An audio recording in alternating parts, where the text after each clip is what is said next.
Hey guys, it's Marin, and this is the weekly astrology and tarot forecast for the week of Sunday, January 5th to Saturday, January 11th of 2020, the first full week of 2020. So first we will get into the tarot, do a Celtic cross spread to see what energy is coming out for the collective situation for all of us at hand. Then we will look at the astrology day to day to see what actually energetically will be taking place. And we will round things out with some guidance from the Oracle deck and the Law of Attraction cards to see what this week is holding for us all. So for today's tarot card deck, I will be using the Dark Angels Tarot deck.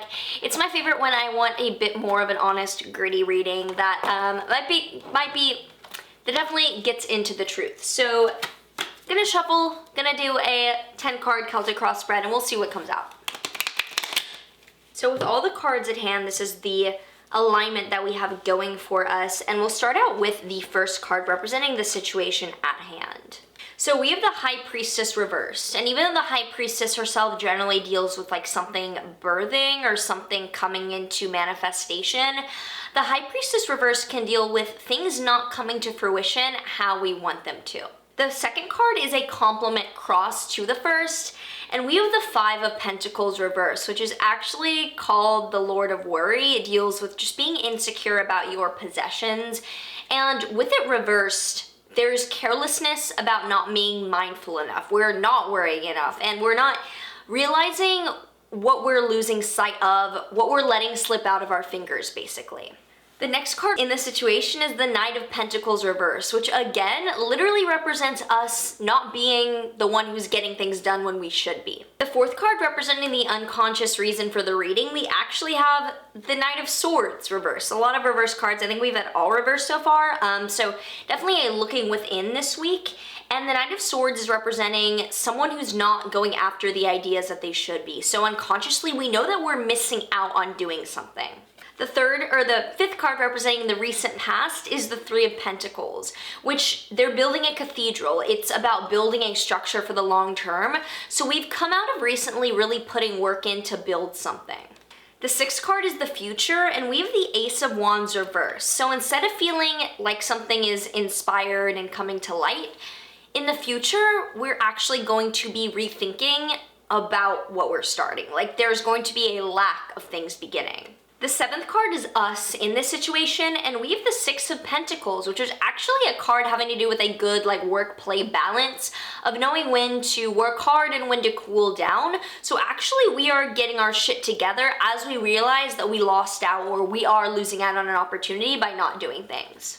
The eighth card is our influences and environment, and we have the Two of Wands, which is a Mars-ruled card. It's a Mars-y energized card, and we're like ready to go after things. We haven't started the battle yet, but our influences and those around us are actually encouraging us to do the thing. The ninth card is our hopes and fears, and we have the Four of Wands. So the Four of Wands is like an initial victory card. We're at a place where we're celebrating how far we've come, but we know that we haven't gone all the way yet. So we're hopeful about the progress that we've now made, but we're fearful that we are celebrating too early. The 10th card represents the outcome, and we have the Emperor reversed. So the Emperor really likes order and things going a certain way. With it reversed, this week is ending up in chaos. Like, just saying it. So let's look at the astrology to see how specifically this is unfolding, because this is definitely a bit of a confusing spread with realizing that we're not going after something that could help us, but being really balanced about how we get our shit together, but then like things falling apart. Let's see what the astrology has to say. So starting out on Sunday, January 5th, we'll be woken up by a moon trine to Mercury, which means that we're probably going to be waking up with a message to share or with a game plan for how we're going to articulate our emotions. And then the sun moon trine further aligns us towards our goals. So I think the beginning of Sunday, we like wake up knowing that we are losing sight of a potential path and we're motivated in a really healthy way to go after it. Mars trines Chiron and the moon sextiles Neptune, which further allows for us to receptively take action from a place of compassion. Because a Mars Chiron trine is kind of like, I understand where I need to fill in the voids within myself. I know how I want to heal. And then the moon Neptune sextile is an opportunity to actualize dreams with emotional security. So Monday the 6th, the moon will enter Gemini in the afternoon to definitely produce more of a focus on tossing around ideas, conversations. So I think that's where the buzzing is happening this week, is the early part of the moon in Gemini on Monday. And there's more external liveliness. And then there's a Sun-Neptune sextile that night, which stabilizes expectations with fulfilling opportunities so that we're seeing like a higher vision and how we want to go after it. Then that night, there's a Moon-Mars opposition. So late Monday, there might be some either nightmares that you're having or scuffles like with a partner or something that disrupts you and puts you on edge and angered. Tuesday the 7th, there aren't any major aspects, so it definitely seems like the Moon-Mars opposition of Monday night might echo into Tuesday morning if you had something specific like come up to ruffle your feathers. But the Saturn-Pluto conjunction is approaching early on in this week, so you can already prepare for the massive collective shift that we'll be taking next week that will probably be more pronounced then. On Wednesday, the 8th, Jupiter conjoins the South Node, which exacerbates past karmas because Jupiter expands and the South Node has to do with the conglomeration of past energy, past karmas, ancestral patterns, old habits. Jupiter there is expanding a purging energy of, I like to describe the South Node as one of the Harry Potter Dementors that kind of sucks the life out of you, but it's not as if you're able to fight back or if you really want to fight back because it's very diluting. So with Jupiter there is more than ever an awareness of the need to purge oldness or honor what has come before. And Wednesday the 8th would also be a good day for any type of like hot saunas or some type of thing where it's healthily and not, you know, diet culture detoxing, but like a good way to just clear out in general. The Mercury next Neptune sextile on Wednesday further asks for contemplation of the subtle because Mercury Neptune sextile is an opportunity to speak on the esoteric. And then the moon trines Venus, which sweetens acceptance of how we're feeling, whether that's exhausted or a bit energized to like clean our house. Could also be Jupiter on the South Node, like wanting to do all the things. So even though there's some letting go, it's really sweetened by the aspects on Wednesday. Thursday the 9th, the moon enters Cancer, which asks us to search for safety amidst the awareness of pertinent threats, because the moon in Cancer right now is really hit hard by all the Capricorn things going on. Even though the moon in Cancer ordinarily just wants safety, it's like we want safety because we're more than ever aware of how things are ever changing, and that's kind of really fucking scary.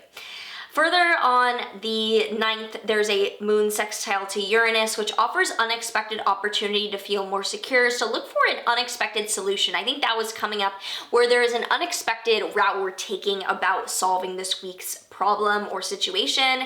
And then it opposes Jupiter, which confuses us with larger than life feelings. So we might have a lot of feelings about the directions that we could go in, and that ends up kind of resulting in the chaos that we see. Friday, January 10th, the moon trines Neptune as we wake up, which is a really nice, like, easing us into being able to step into harmony and higher fulfillment early on during the day, which is further reminding us that we're supported by the universe, even if we don't understand what that support looks like yet.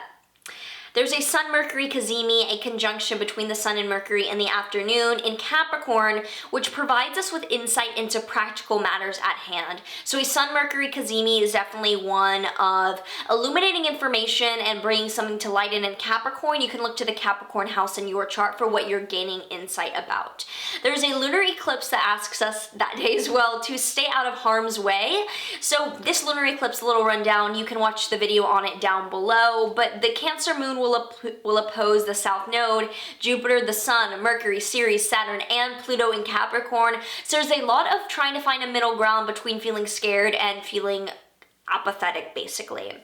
Look to the inverse or rebalancing of events that happened in July during this eclipse, and remember that you don't need to have everything figured out. We just need to figure out why we feel so unsafe being with ourselves, and this is a good time to draw boundaries to support our flourishing because we're not stagnant in a situation. So I think that's the chaos arising, is like, whoa, I'm really not stuck here. Finally, on Saturday the 11th, the moon enters Leo and trines Chiron, opening us up to new healing in a bit more of a confident, proud way. After feeling a bit wounded, we're back to ourselves and ready to get going. There is a square to Uranus, though, from the moon, which may have us scared about the degree of changes that we're being asked or demanded to exact.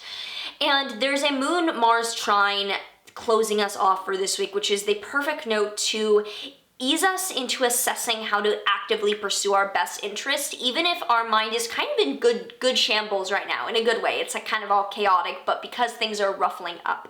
So with that out of the way, there obviously is a lot of energetic realizations this week, and let's look to the law or the Work Your Light Oracle deck cards to see how that's actually actualizing. Off the bat, these cards make so much sense here. So for the head card, we have Warrior Woman. Have you answered your deepest calling? So logically, I think we're realizing like, wait, this is not what I'm wanting to do. And it's funny because I know that during this week will be around when I am stopping my yoga teaching job, just because I know that I'm not meant to work for anyone and that I want to do this like all online basically. So that makes total sense. Just an example of me of, this is not my deepest calling, and maybe it once was, but my timeline now has changed, and logically I need to make a change. For the body card, we have Break the Chain, Ancestral Patterns, Healing, Rewriting the Future. So we're changing how we're routinely using our day-to-day energy. What needs to change in your day to best facilitate this authentic movement? For the heart card, we have Star Mother. How can you mother yourself? As we're birthing something new into the world, we might need that mothering ourselves. We might need to realize that just because we feel like we've missed out doesn't mean that we can't fully grapple with the here and the now, and that it's our decision to step into our personal power, not anyone else's.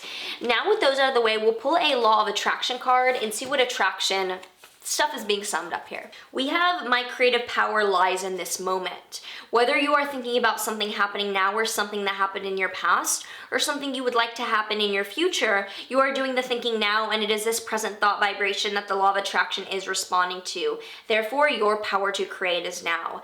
This is exactly what this week is really coming through as with the astrology and the tarot combined, that this eclipse is asking us to see that we have to fuel the fear and do it anyway. It's not our responsibility to hide our feelings. Actually, it's our responsibility to feel them, to understand why they're coming up, and not question our instincts, but simply act on our excitement and follow that truth, even if we're in a place of chaos now.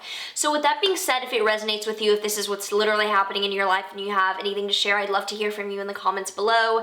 Check out my astrology consultations because I would love to read for you. And if you did find it helpful, like, subscribe, do all the things, hit post notes, and I will see you in the next video.